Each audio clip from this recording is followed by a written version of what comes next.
এই মুহূর্তে বাংলাদেশ কার হাতে নিরাপদ মনে করে? আমি মনে করি শেখ হাসিনার কাছে নিরাপদ। তো দেশের অনেক উন্নতি করছে, এই রাস্তাঘাট, ব্রিজ, কালভার, ফ্লাইওভার সবই শেখ হাসিনার। লুটপাটও তো করেছে। হ্যাঁ, লুটপাট করে কাজ করছে। আর বর্তমান যারা আছে এরা তো শুধু লুটপাটের ধান্দায় আছে, তারা তো কাজের ধান্দায় নাই রে ভাই।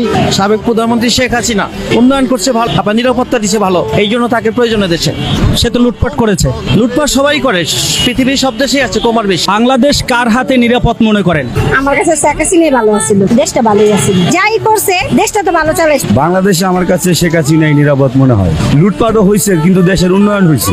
17 বছর আগে আপনি দেখেন কি ছিল, আর এখন ঢাকা শহর দেখেন, কিন্তু দেশের অনেক উন্নয়ন হয়েছে। আওয়ামী লীগ সরকার তো আমাদের ভালো খাইতে পারছে, আমাদের খাইতে পারতেছি না। আমরা শেখ হাসিনা হাতেই বাংলাদেশ নিরাপদ। কোনো বাংলাদেশ কার হাতে নিরাপদ মনে করেন? শেখ হাসিনার কাছে।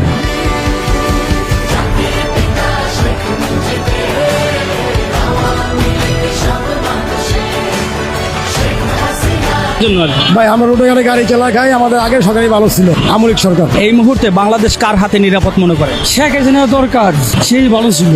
তার দল তো লুটপাট করেছে। কে বলছে এটা ভুয়া কথা? এখন নতুন বেশি হইতেছে। জয় বাংলা, শেখ হাসিনা দরকার। সুদকুর চাই না, সুদকুর জিনিস হলো সুৎকুর, করে চাই না।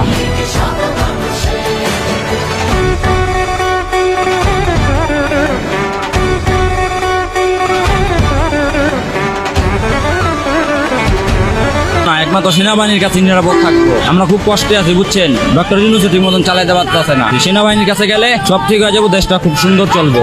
এই মুহূর্তে বাংলাদেশ কার হাতে নিরাপদ মনে করে? উপরওয়ালা যদি নিরাপদ করে, এছাড়া কোনো কিছু বলার নেই।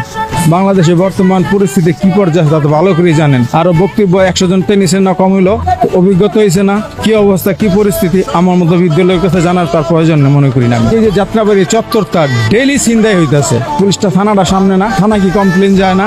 এগুলি নিরাপদ দেওয়ার দায়িত্ব কার? এগুলি টেকেল দেওয়ার দায়িত্ব কার? জনগণের।